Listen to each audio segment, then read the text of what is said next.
안식에 관한 말씀들을 좀 드리고 있죠. 하나님 가끔 고난을 통해서 우리를 안식케 하십니다. 요셉이 보디발의 아내의 유혹을 물리침으로 그가 고난 속으로 들어가게 됩니다. 고난 속에 들어갔던 그가 2년 동안 감옥에 있으면서 긴 안식을 하게 됩니다. 원했던 게 아닙니다. 가끔 하나님께서 실패나 질병 또는 억울한 일을 통해서 우리로 하여금 조금 긴 안식을 경험하게 하시는 것을 보게 됩니다. 그런데 우리가 경험하는 것처럼 우리가 고난을 경험하게 될 때 대부분은 그 고난의 이유를 잘 모르겠는 거예요. 왜 내게 이런 일이 날까? 잘 이해가 안 되는 거죠. 또 갑자기 찾아온 고난이기 때문에 그 고난에 대비할 수 있는 준비도 안 될 때에 고난이 휘몰아칠 때가 있거든요. 한 가지가 아니라 여러 가지가 한꺼번에 밀려올 때가 있는 거죠. 그때마다 우리가 하나님 앞에 그렇게 기도할 수 있죠. Why me? 왜 내게? 근데 우리가 경험하는 것처럼 하나님이 그럴 때마다 대부분이 침묵하세요. 근데 어느 날 세월이 지나고 나서 고난이 지나고 난 다음에 그때 알게 되죠. 하나님이 이렇게 섭리하셨구나. 고난을 통과한 고난의 끝자락에서 우리는 놀라운 기쁨을 경험하게 되죠. 고난 속에 놀라운 하나님의 손길과 축복이 있었구나 하는 사실을 그때야 깨닫게 되는 것을 보게 됩니다. 성경에 나타난 인물들 가운데 고난을 통과하지 않은 인물은 없습니다. 특별히 하나님이 쓰신 인물들 가운데 고난을 통과하지 않은 인물은 없습니다. 요셉을 보면 우리 삶의 모습을 보게 되죠. 요셉은 이민자죠. 그는 원했던 인물이 아니잖아요. 근데 거기서 그의 삶에 찾아온 고난을 잘 반응함으로 놀라운 인생의 역전을 경험하는 것을 보게 됩니다. 더 놀라운 사실은 그가 그런 고난의 환경을 통해서 하나님의 뜻을 이루었다는 것입니다. 이게 더 중요한 거죠. 성공했다, 이런 성공한 사람 많으니까 인생에. 그런데 그가 이 고난이라는 드라마 끝자락에서 하나님의 뜻을 이루었고 그의 삶이 구속의 드라마의 한 역사를 이루었다는 것은 참 놀라운 일이죠. 오늘 본문에 보면 요셉이 지금 감옥에 들어가 있어요. 왜 감옥에 들어갔죠? 왜 이런 일이 생긴 거죠? 여기서 배울 수 있는 첫 번째 교훈은 뭐냐면 하나님 앞에서 선한 일을 행한다고 당장은 좋은 결과가 있는 것은 아니라는 거죠. 이게 시험이죠. 내가 하나님 잘 믿고 하나님 뜻대로 살았는데 왜 내게 이런 일이 찾아오냐는 거예요. 요셉이 감옥에 들어간 이유는 간단하거든요. 보디발의 아내가 유혹했는데 하나님 믿는 신앙 때문에 보디발의 아내의 유혹을 거절했어요. 대단한 일을 한 거예요.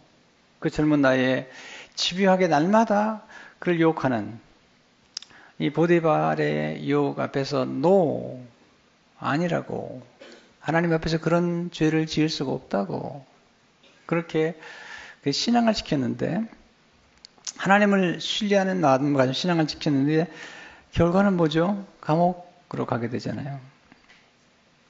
이 여인의 유혹이 집요해요. 보디발의 아내는 외로웠던 여자죠. 왜냐하면 보디발은 바로 왕의 시대장이기 때문에 바로 왕 곁에 늘 있어야만 되는 사람이에요. 외로웠던 여인이 그의 집에 있는 종들 가운데 영모가 준수하거나 그러면 유혹을 했던 것 같아요.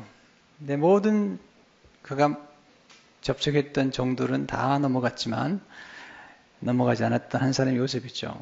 더 매력을 느꼈겠죠.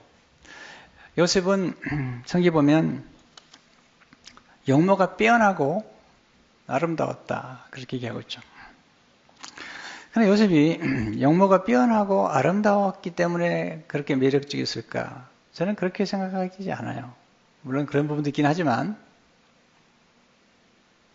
그럼 요셉처럼 빼어나고 용모가 아름다웠던 종들이 과연 없었을까? 저는 있었을 거라고 생각해요. 근데 요셉에게는 다른 게 있었어요. 외모보다 더 놀라운 그 진실함, 겸손함, 충성됨, 그리고 성스러움. 감히 범접할 수 없는 어떤 게 있었기 때문에 범접할 수 없는 대상을 향해서 더 많은 유혹을 과 관심을 갖고 집중하게 여겼던 거죠. 장 39장 10절을 보니까 여인이 날마다 요셉에게 청하였으나 요셉 듣지 아니하여 동침하지 아니할 뿐더러 함께 있지도 아니하니라. 나중에 이 보디발의 아내가 화가 나니까 모든 잘못을 요셉에게 뒤집어 씌우고, 그리고 그 사실을 알게 된 보디발, 그가 충성스럽게 섬겼던 주인이 그를 버리죠. 상 39장 19, 20절을 보니까 그의 주인이 자기 아내가 자기에게 이르기를 당신의 종이 내게 이같이 행하였다는 말을 듣고 심히 노한지라. 이에 요셉의 주인이 그를 잡아 옥에 가두니 그 옥은 왕의 제수를 가두는 곳이었더라. 요셉이 옥에 갇혔으나. 믿음으로 살아가는 사람들의 삶의 위기죠. 믿음을 지켰는데, 유혹을 물리쳤는데, 내가 신실하게 살았는데도 어려움을 겪었다는 거죠. 오늘 대부분의 문제는 뭐냐면, 우리가 어떤 착한 일을 하거나 선한 일을 하거나 또 하나님을 위해서 뭔가 했을 때 너무 일찍 보상을 기대한다는 거죠. 하나님 그렇게 일하지 않으세요. 정말이에요. 성경을 보시고 여러분 생일을 보시면 알지만 어떤 선한 일을 행했다고 즉각적인 결과가 나오지 않을 때가 많아요. 오히려 반대가 되죠. 요셉이 아버지 심부름 잘했거든요. 형들이 양친다고 해서 심부름을 갔죠. 잘 치나 보러 갔는데 없었던 거죠.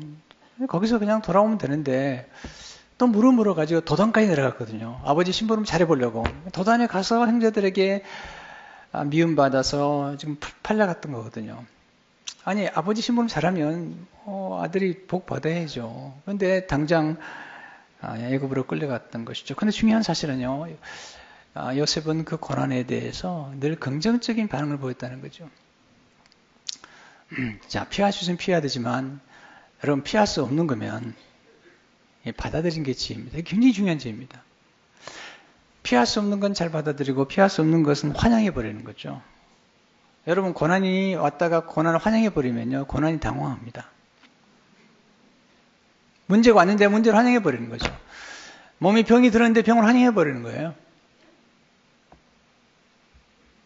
피할 수 없는 것은 선용하는 거죠. 고난을 선용하고 역으로 이용하는 거잖아요.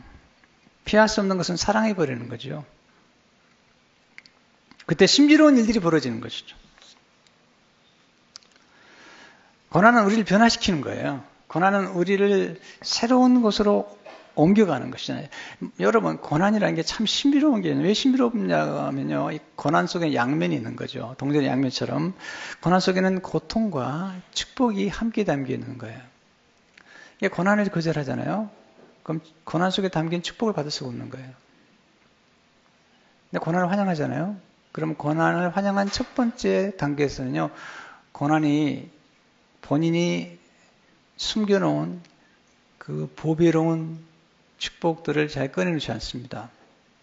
근데 고난을 깊이 품어버리면, 그리고 고난을 친구로 삼아버리면, 고난까지 사랑해버리면, 그때 고난이 점점 자기 속에 감추었던 축복들을 드러내기 시작하죠.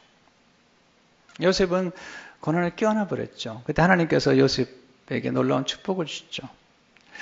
창세기 39장 21절 22절을 보게 되면 여호와께서 요셉과 함께 하시고 그게 인자를 더하사 간수장이 은혜를 받게 하시며 간수장이 옥중 채소를 다 요셉의 손에 맡김으로 그 집안 사물을 요셉이 처리하고 23절에 보시면 간수장은 그의 손에 맡긴 것은 무엇인지 살펴보지 아니하였으니 이는 여호와께서 요셉과 함께 하심이라 여호와께서 그를 범사에 형통하게 하셨더라.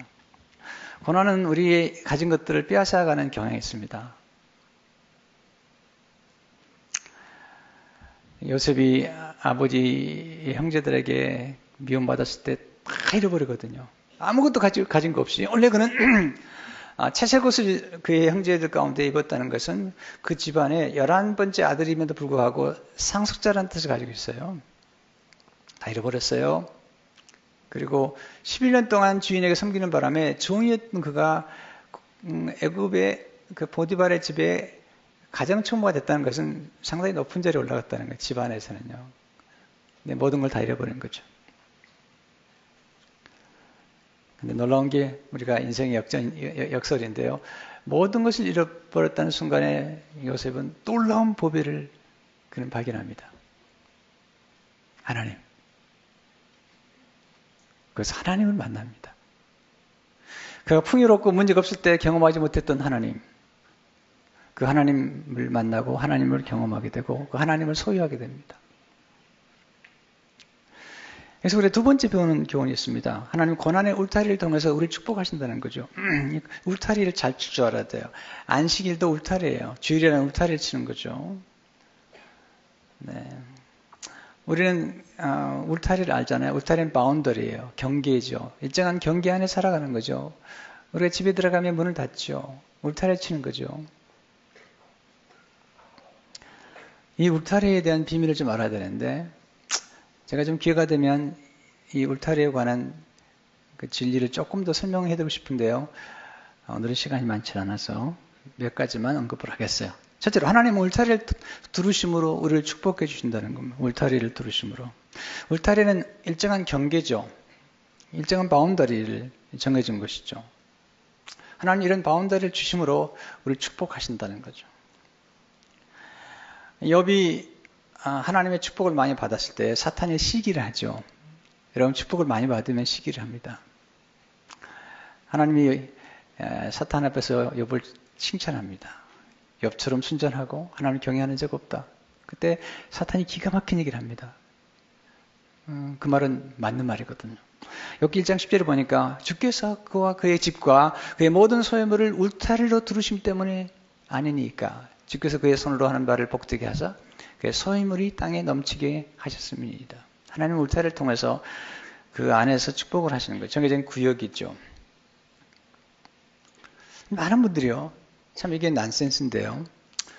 하나님 자기에게 정해진 구역 안에 있는 것들을 소중히 여기지 않고 자꾸 밖을 돌아보는 거예요. 다윗은 달랐어요. 하나님 정해진 구역이 얼마나 아름다운가를 깨달은 거죠. 시편 16편 2절을 보니까 내게 줄로 지어진 구역은 아름다운 곳에 있으며 나의 기업이 실로 아름답도다. 하나님께서 우리에게 주신 기업, 포도원이 있는 거죠. 가정이란 포도원이 있는 거죠. 여러분 보세요. 두 분은 결혼하고도요. 그 결혼이라는 그 가정이라는 울타리를 아주 소홀히 여깁니다. 자꾸 다른 여자, 다른 남자를 바라보는 거예요. 그러니까 죄송하지만 복이 임하지 않는 거예요. 여러분 직장에 다닙니까? 직장을 소중히 여겨야 됩니다. 그냥 직장 욕하고 내가 이놈의 직장 언제 떠나나? 그러면 여러분 축복이 안 됩니다. 사업도 마찬가지죠. 내게 주어진 그 사업. 그걸 귀히 여겨야 됩니다. 여러분 무화과를 키우는 사람은 무화과 열매를 먹게 돼 있는 거죠. 자문이 나오잖아요. 내게 있는 양떼를 살펴라. 그러면 양떼가 소떼가 내게 우위를 줄 거라는 거죠.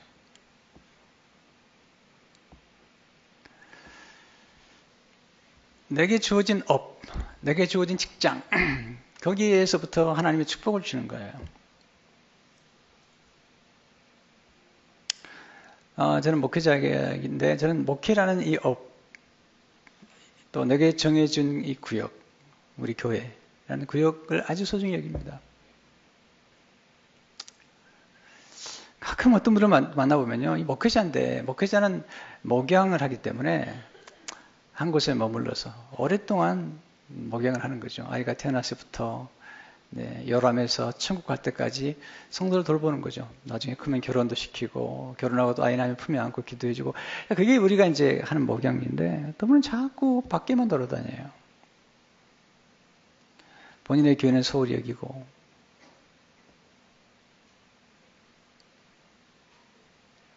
어떤 선교사는 마찬가지예요.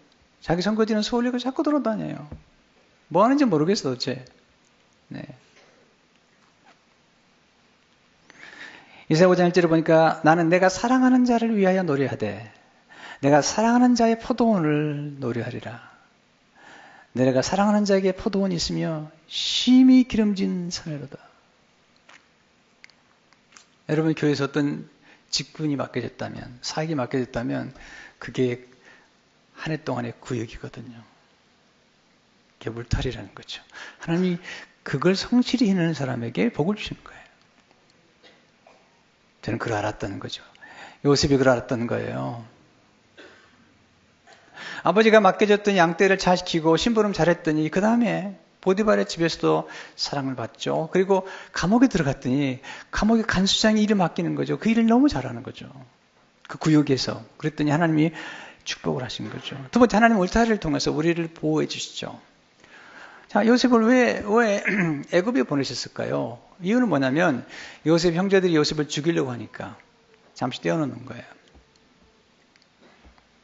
왜냐하면 요셉 형제들이 요셉의 꿈을 싫어해서 요셉과 요셉의 꿈을 죽이려고 했던 거죠. 근데 하나님의 뜻이 뭐냐면 요셉의 꿈이 이루어져야 되거든요. 그래서 울타리를 쳐주는 거예요. 여러분, 왜 감옥에 보냈을까요? 이 보디발의 아내로부터 떼어놓으시려고. 여러분, 이 보디발의 아내가 보통 여자가 아니라니까요. 꼭 제가 자세히 설명을 할까요, 한번? 이 보통 여자가 아니에요. 날마다 집요하게 물고 늘어지는 거예요. 거기다가 요셉은 젊잖아요. 요셉이 유혹을 쉽게 이겼을 거라고 생각하세요? 그렇지 마세요. 여러분, 남자를 움직이는 가장 큰 힘이 뭐죠? 돈과 권력과 섹스잖아요. 이건 거대한 힘이에요. 이걸 잘 조절하고 승화시키면 엄청난 일을 하지만 잘못하면 둑이 무너져버리는 것처럼 큰일 나거든요.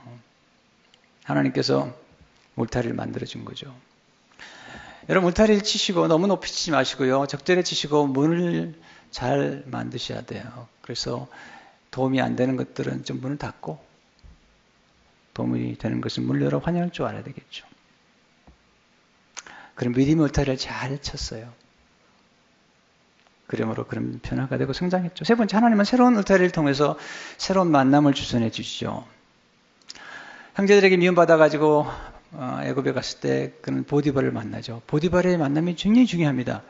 나중에 그가 보디발이 그를 감옥에 넣긴 하지만 그래도 그 만남의 실타래가, 그 만남의 끈이 결국은 감옥에서 술 맡은 관원장을 만나게 되고 그리고 술 맡은 관원장을 통해서 바로를 만나게 되거든요. 만남을 소중히 여겨야 돼요. 인생의 모든 것은 만남이죠. 근데 여러분들이 만남을 분별해야 됩니다. 악연과 인연이 있는 거죠. 악연은 끊을 수 있어야 돼요. 용기 있게 끊어야 됩니다. 모든 만남이 다 좋은 건 아니잖아요. 좋은 만남이 좋은 거죠. 그래서 모든 만남을 계속 지속할 필요도 없어요. 왜냐하면 이게 인간의 그냥 시한부 만남이라는 게 있는 거거든요. 그런 하나님께서 감옥에 갔을 때 거기에서 간수장을 만나게 하죠. 자, 우리 삶 가운데 좋은 만남이 뭐죠? 우리를 인정해 주는 거예요. 보디발이 인정해 주잖아요. 또 간수장이 인정해 주잖아요. 나중에 술 맡던 관원장이 알아봐 주잖아요. 그럼 여러 번 버림받아요. 여러분, 버림받은 것 때문에 너무 상처들이 많은데 여러분이 버림받고 저도 버림받은 경험이 있는데 그런 버림받은 것을 너무 극대화시키지 마시라고요. 버림받은 상처 때문에 내가 여러분 부탁드려요. 여러분만 버림받은 게 아니에요. 요셉도 여러 번 버림받아요. 버림받고 거절당하는 게 아프긴 하지만 너무 그걸 극대화시키지 말라고요. 거기서 만나죠. 새로운 만남. 술 맡은 관원장을 만났는데 꿈을 꾸죠. 술 맡은 관원장, 떡 맡은 관원장 당시에 장관들입니다.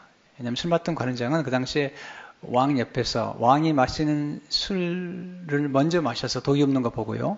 그리고 왕께 올리는 거예요. 그럴 뿐만 아니라 술 맡은 관원장이 굉장히 식견이 넓고 센스가 있고 그리고 친화력이 있는 사람이 술 맡은 관원장이 되는 거죠. 왕을 편하게 해주면서도 모든 국정을 의논할 수 있는 사람이죠. 떡받침 가장 중요하죠. 왕의 떡을 관리하고 음식을 주관하니까. 굉장히 중요한, 고대에서는 굉장히 중요한 장관들이거든요. 근데 뭔가 잘못해가지고, 거기 시리장에 있는 감옥에 들어온 거죠. 그때 보디발이 알아요. 요셉의 정직함과 충정을 알기 때문에 요셉에게 이 두 장관을 부탁을 하죠. 잘 섬겨달라고. 나는 보니까 두 사람이 꿈을 꿨어요. 얼굴에 근심이 있어요. 요셉은 상대방의 표정을 잘 읽을 줄 아는 사람이죠. 왜 근심이 있습니까? 우리가 꿈을 꿨는데 해석을 못하겠다는 거죠. 요셉이 해석은 하나님께 있습니다. 꿈을 해석해 주죠. 당신 복직됩니다. 그때 요셉이 술 맡던 관원장에게 부탁을 하죠. 창세기 40장 13절에 15절을 보게 되면 지금부터 사흘 안에 바로가 당신의 머리를 들고 당신의 전직을 회복시키리니 당신이 그 전에 술 맡은 자가 되었을 때 하던 것 같이 바로의 잔을 그의 손에 드리게 되리이다. 당신이 잘 되시거든 나를 생각하고 내게 은혜를 베풀어서 내 사정을 바로에게 아뢰어 이 집에서 나를 건져주소서. 나는 히브리 땅에서 끌려온 자요. 여기서 옥에 갇힌 일은 행하지 아니하나이다. 억울하다는 거예요. 네. 나를 도와달라는 거죠. 요셉의 해석대로 술 맡은 관원장이 복직이 됐는데 슬픈 일은 술 맡은 관원장이 요셉의 부탁을 까마득하게 잊어버린 거죠. 23절에 보니까 술 맡은 관원장이 요셉을 기억하지 못하고 그를 잊었더라. 깊은 하나님의 뜻이 있는 거예요. 나중에 보면요. 왜냐하면 그리함으로 요셉을 2년 동안 감옥에 두시는 거죠. 깊은 안식 속에서. 세 번째 교훈은 하나님은 깊은 안식을 통해 우리를 축복하신다는 거죠. 경치 않았지만 그런 깊은 안식 속에서 2년을 보내죠. 2년이라는 기간은 긴 기간이죠. 그것도 감옥에 있으니까요. 창세기 41장 1절을 보게 되면 만 2년 후에 바로가 꿈을 꾼즉 자기가 나일 강가에 서 있는데 꿈을 꿨어요. 바로가. 근데 2년 기다리는 동안 하나님께서 요셉을 위해서 요셉의 꿈을 이루기 위해서 바로로 하여금 꿈을 꾸게 하셨죠.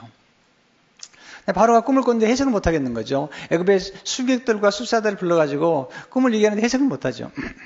그때 옆에 보고 있던 스마트 관원장이 바로와 함께 왕이시여 제게 허물이 있습니다. 사실 복직되기 전에 감옥에 있었을 때 히브리 청년 하나가 내 꿈을 해석해 주었는데 꿈을 너무 잘 맞췄습니다. 왕이 데려오라. 요셉이 이제 옷을 갈아입고 바로 앞에 나가죠. 그때 바로가 요셉에게 말하죠. 41장 15절을 보니까 바로가 요셉에게 이르되 내가 한 꿈을 꾸었으나 그것을 해석하는 자가 없더니 들은즉 너는 꿈을 들으면 능히 푼다 하더라. 요셉이 기가 막힌 표현을 얘기해요. 이게 중요한 거예요. 요셉이요. 요셉은 노할 줄 아는 사람이죠. 10절을 보니까 요셉이 바로에게 대답하되 내가 아니라 No. I am not able to do it. I am not. 여러분, 우리가 살아가면서 노 할 줄 알아야 되잖아요. 아이들에게 노 하는 법을 가르쳐 줘야 됩니다. 유혹 앞에 노. 그리고 이런 거죠. 2년 사이에 요셉이 하나님만 의지하게 됐어요. 네, 사람을 통해 축복하시면 하나님을 의지하게 된 거죠. 노. 내가 아니라. 여러분 세례요한 보세요. 당신 그리스도시죠? No. I'm not Christ. 난 그리스도가 아니라. 여러분 이게 중요한 거죠. 여러분 생각 가운데 하나님 축복하셨어요. 와 축복 많으셨네요. 정말 대단하시네요. 정말 인간 승리네요. 그렇게 만약에 누가 얘기한다면 여러분은 이렇게 얘기해. No. 아닙니다. 하나님이 하신 겁니다. But God. 내가 아니라 하나님께서 바로에게 편안한 대답을 하시리이다. 하나님이 하십니다. 2년 전만 해도 요셉이 술 맡던 관원장에게 부탁하죠. 적으로 해요. 2년 동안 하나님께서 그를 훈련시키셨어요. 사람에게 뭔가를 구하는 것이 무조건 나쁜 건 아니죠. 먼저 기도해야 돼요. 먼저 하나님 의지해야 됩니다. 느헤미야도 기도한 다음에 아닥스스다 왕 앞에 나가서 구하잖아요. 에스라도 하나님의 도우심을 받아서 왕께 구원을 얻었죠. 에스더도 3일 금식하고 아하수에로 왕 앞에 나가죠. 중요한 건 먼저 하나님 의지하는 거죠.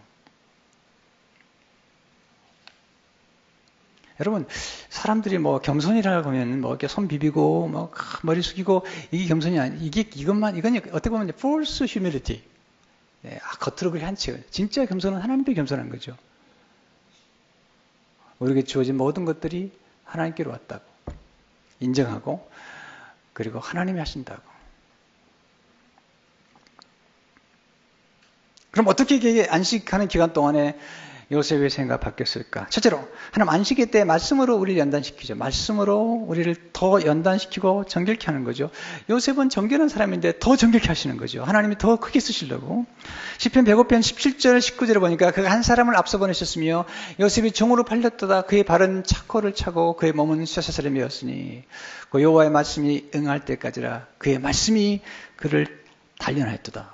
하나님의 말씀이 우리를 단련하는 거죠. 왜 그럴까요? 하나님의 말씀은 원래 순전하게 단련된 말씀이기 때문이죠. 시편 12편 6절 며칠 전에 읽었던 말씀이에요. 여호와의 말씀은 순결하며 흙토건에 7번 단련한 은 같도다. 7번이나 단련했어요. 그래서 영어에 보니까 purified 7 times.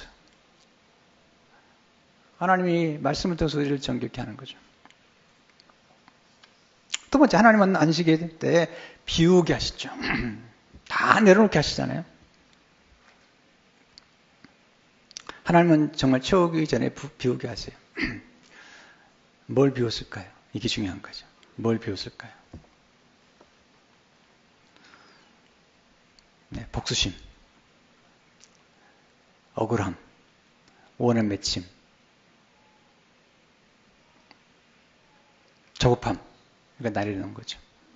인간을 의지하는 것. 많은 분들이요, 이게 이제 어떤 고난을 만나게 되면 대부분 남을 탓합니다. 남을 탓하는 사람들은요, 발전하지 않습니다. 어떤 일이 벌어질 때마다 우리는 내가 스스로가 책임을 지는, 물론 모든 고난을 책임질 수는 없지만 내가 고난에 반응하는 것은 내가 책임을 져야 되고요. 또 어떤 것들에 대한 책임을 내가 스스로 질 수 있어야 됩니다. 여러분, 지도자는 누구죠? 책임지는 사람이죠. 저는 남 탓만 하고 문제만 얘기하는 사람들을 지도자로 생각하지 않습니다. 우리는 지도자가 되는 법을 배워야 됩니다.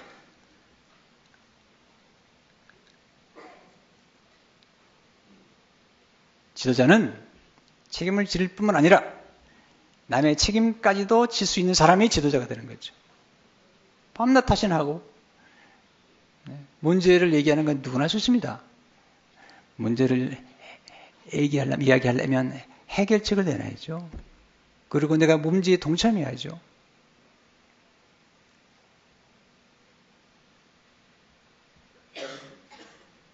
여러분, 왜 하나님 우리에게 고난을 보내는 줄 아세요? 고난을 보내려면 우리를 그릇을 키우려고 그러는 거야.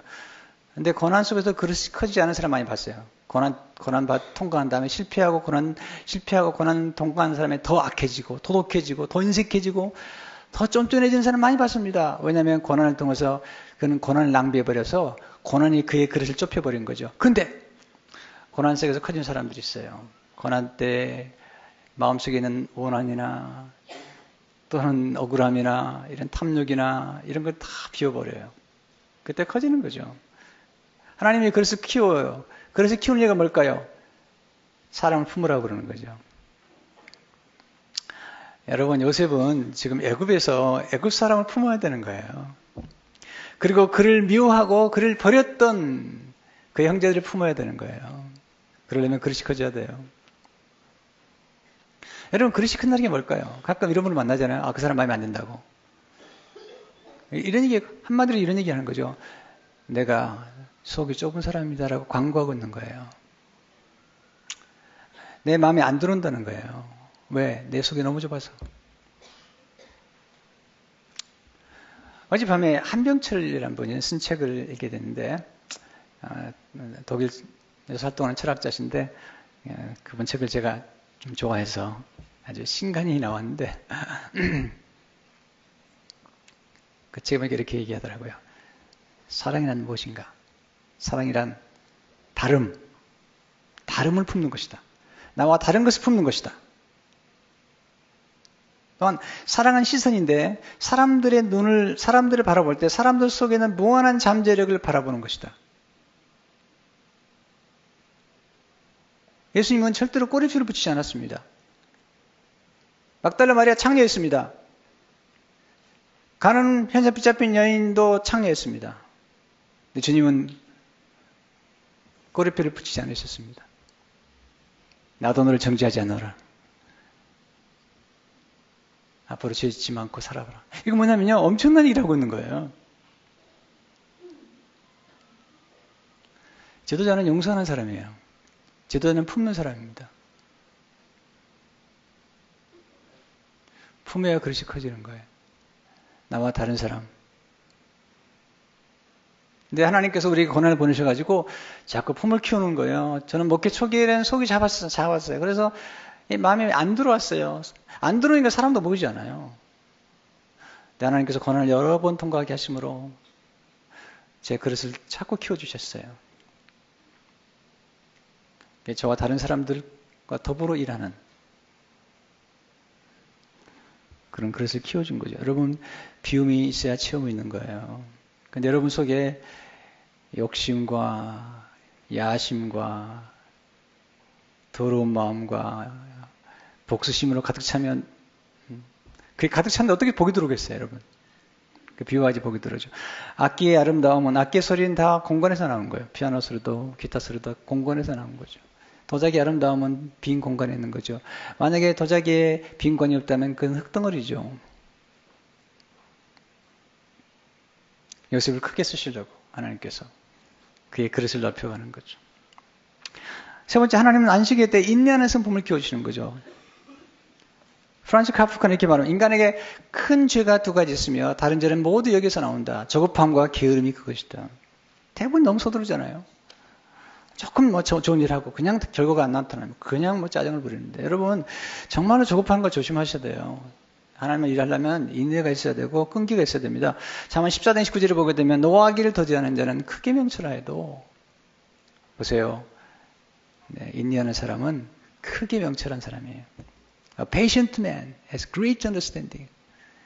마음이 조급한 자는 어리석음을 나타내느니라.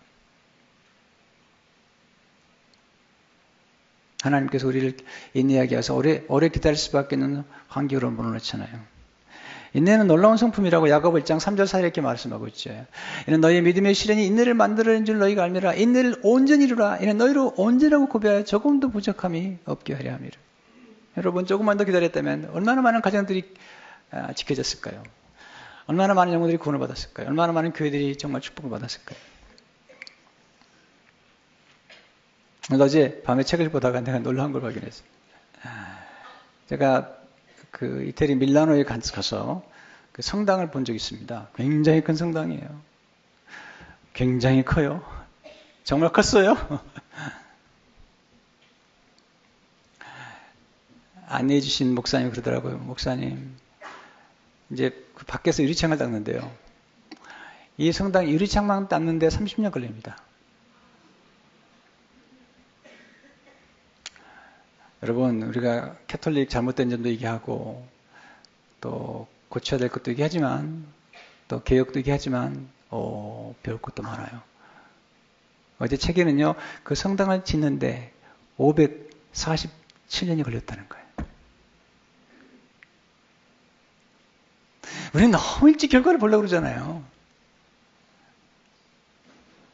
여기서 우리가 하나님께서 우리에게 보여준 그림들을 잘 볼 필요가 있어요. 하나님 어떻게 우리를 만들어 가시고 어떻게 우리를 인내하게 하시는지, 이게 사람들이 성장하면서 이게 중요한 거라고 보는 거죠. 네 번째, 하나님은 안식일 때 배움을 통해서 미래를 준비시키시죠. 요셉은 배우죠. 거기서 정치를 배우잖아요. 여러분, 정치하려면 품이 넓어야 됩니다. 하나님께서 요셉을 자꾸 어려운 환기에 넣는 것을 뭐냐면, 요셉은 이런 거예요. 요셉은 어릴 적에 형제들과 다른 형제들과 성장합니다. 아버지가 여자가 4명과 살았어요. 전 야곱이 존경스러워요. 나는 혼자 뭐라고 그러죠? 한 여자 만나고 사는 것도 이토록 힘든데 4명의 여자하고 살면서 그것도 배달의 형제더라고요. 그 이유가 뭔지 아세요? 그런 역기능적 과정에서 거기서 요셉은 인간관계를 배우게 됩니다. 미움을 받으면서. 바닥에서.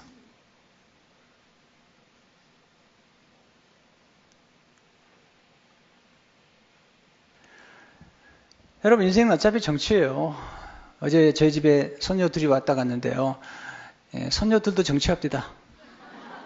네. 정치하는 거예요. 그런데 말이죠. 가정이라고요. 직장에서 몇 명만 직원을 데리고 있어 보세요. 그것도 엄청난 일을 하고 있는 거. 엄청난 거예요, 사실은요. 직원 두 사람, 세 사람 쓰는 것도 보통 머리 아픈 게 아니에요. 근데 왜 전 나라를 움직이려면 대단한 필요한 거죠.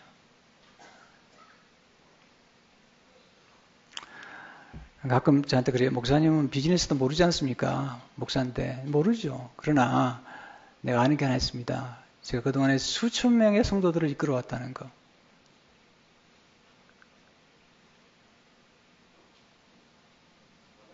수많은 사람들을 이끌어왔다는 거. 이건 하나 알아요. 여러분, 교회도 킹덤 비즈니스 하는 거예요. 조금 넓게 보면요. 전혀 색깔이 다르고, 전혀 의견이 다르고, 전혀 기질이 다른 수많은 사람들과 더불어 간다는 것은 이거 쉬운 게 아니란 말이죠. 그래서 고난이 많습니다. 여러분, 목회자가요, 간을 내놓고 살아야지 삽니다. 네. 이미 죽었어요, 난. 네. 들은 대로 다 반응하면요, 못 삽니다. 그나마 말랐는데 더 마를 겁니다. 다만 하나님은 안식일 때 우리를 위해 놀라운 일을 행하셨죠. 요셉이 고난의 수레 타고 그가 감옥에 들어갈 때 하나님은 그를 위해서 복음서를 준비했어요. 그가 제수의 옷을 입고 감옥에 들어갈 때 그를 위해서 세마포를 준비하셨고, 모든 걸 잃어버렸을 때 하나님은 그를 위해서 애굽을 다시 통치하신 인장반지와 금 목걸이를 준비하셨고, 네. 창세기 41장 40절 43절을 보니까 너는 내 집을 다스리라. 이 고난의 끝자락에서 전개되는 놀라운 일이죠. 내 백성이 다 내 명령에 복종하리니 내가 너보다 높은 것은 내 왕자뿐이니라. 바로가 또 요셉에게 이르되 내가 너를 애굽 온 땅의 총리가 되게 하노라 하고 자기 인장바지를 빼어 요셉의 손에 끼우고 그에게 세마포를 입히고 금사슬을 목에 걸고 자기에게 있는 버금수리에 그를 태우며 우리가 그 앞에서 소리 지르기를 엎드리라 하더라. 바로가 그에게 애굽 전국을 총리로 다스리게 하였더라. 와. 여러분, 고난을 잘 통과하면요 수직 상승하게 돼요. 제가 이런 경험 많이 했어요. 고난을 잘 통과하잖아요. 그러면 고난 통과한 끝에 하나님이 놀라운 축복을 주시는 거예요. 그 축복이 뭐죠? 그 축복이 뭐냐면요. 공무원에 된 게 아니에요. 그는 고난의 뜻을 깨달은 거죠. 이게 축복이죠. 그리고 하나님의 뜻을 이루어가고 있다는 것을 깨달은 거죠. 창세기 45장 5절에 보면 당신 나를 이곳에 팔았다고 해서 근심하지 마소서, 한탄하지 마소서. 하나님이 생명을 구원하시려고 나를 당신보다 먼저 보내셨나이다. 7절 8절을 보세요. 하나님이 큰 구원으로 당신의 생명을 보존하고 당신의 후손을 세상에 두시려고 나를 당신보다 먼저 보내셨나니 그런즉 나를 잃어보낸 이는 당신들이 아니오. 하나님이시라. 하나님이 나를 바로에게 아버지로 삼으시고 그 온 집의 주로 삼으시며 애굽 온 땅의 통치로 삼으셨나이다. 창세기 50장 19, 20절을 보세요. 요셉이 그들에게 이르되 두려워하지 마소서. 내가 하나님을 대신하리이까. 당신들은 나를 헤아려 했으나 하나님은 그것을 손으로 바꾸사 오늘과 같이 많은 백성의 생명을 구원하게 하시려 하신다니. 네.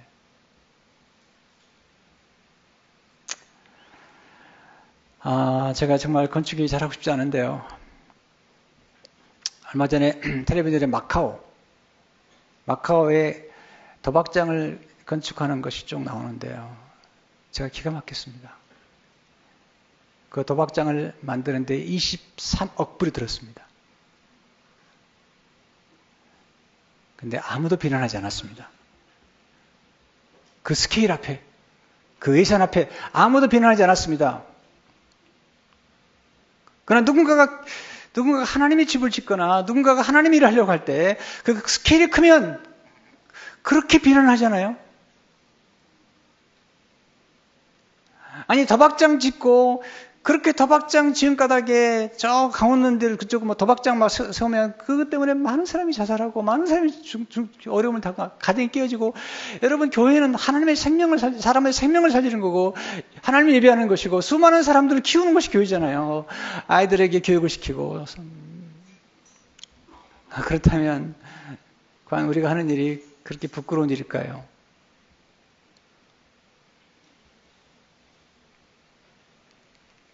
(23억 불짜리) 마카오에 호텔을 지으면서 도박장을 지으면서 당당한 그 믿지 않는 사람의 스킬은 뭘까요?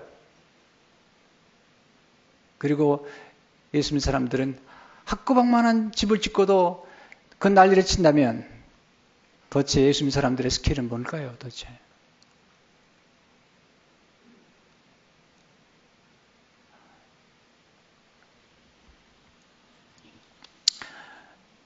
좀 흥분했는데요. 용서하십시오.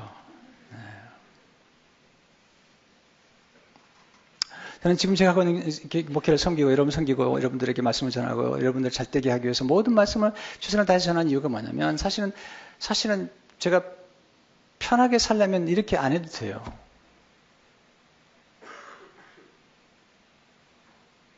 저 어려운 일을 선택하고 있는 거예요. 제가 몇 분에게 기도 부탁을 했어요. 지난주에. 그랬더니 한 분이 저한테 연락했더라. 목사님, 건강을 상하시면 안 됩니다. 우리 교인이 아니에요. 기도 부탁을 했더니 목사님 건강하시면 안 됩니다.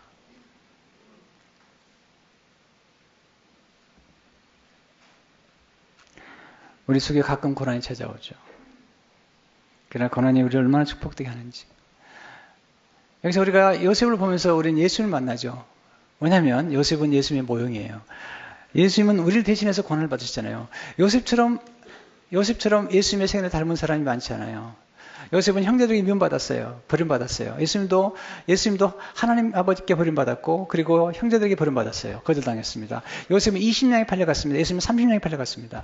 요셉은 그 형제를 대신해서 고난을 받음으로 그 형제들을 구원했습니다. 만민을 구원했습니다. 예수님은 우리 모두의 죄를 대신해서 십자가 죽으심으로 육신의 생명만 구원하는 것이 아니라 요셉은 육신의 곡식을 가지고 사람을 살렸다면 예수님은 영생의 떡을 가지고 전의를 살린 거죠. 요셉은 복수하지 않았습니다. 그런 원한을 품고 사지 않았습니다. 예수님도 마찬가지죠. 베드로전서 2장 23절 살아보세요. 욕을 당하실 때 맞대 욕하지 아니하시고 고난을 당하실 때 위협하지 아니하시고 오직 공의로 심판하신 이에게 부탁하시며 친히 나무에 달려 그 몸으로 우리 죄를 담당하셨으니 이는 우리로 죄에 대하여 죽고 의에 대하여 살게 하려 하심이라. 그가 채찍이 맞음으로 너희는 나무로 뒀나니. 예. 욕을 당하실 때 맞대 욕하지 아니하시고 고난을 당하실 때 위협하지 아니하시고. 아까 목사님도 위협하더라고요. 당신 교회 떠나면 이렇게 위협하는 목회자를 봤어요. 잘못한 거예요. 그러면 안 되는 거예요. 그럴 수 없는 거예요. 예수님 그렇게 하지 않으셨어요. 가끔 여러분의 사업에 어떤 어려움을 주는 사람을 만났을 때 당신 앞으로 좀 보자고 그런 얘기 하는 게 아니에요. 예수님 사람들은요. 그건 크리스천이 아닙니다. 원수가 잘 될 때 또는 원수가 잘못됐을 때 원수가 특별히 잘못됐을 때 기뻐하지 말라는 거예요. 자문해 보면요. 시편은 이렇게 말씀해요. 내 원수가 만약에 어려운 일을 당하거든 기뻐하지 말라. 내가 원수가 어려움을 당할 기뻐하는 모습을 볼 때 하나님이 그에게 내린 저주를 내게로 옮길지 누가 아느냐. 하나님 우리가 원하는 것은요. 컴패션입니다. 그래서 그리스도인이 제사장들이 품어야 될 가장 중요한 성품은 컴패션, 긍휼이란 말이에요. 긍휼. 그런데 우리를 괴롭힌 사람이 잘 됐다고 좋아하면 그는 제사장으로서의 컴패션을 잃어버린 거예요.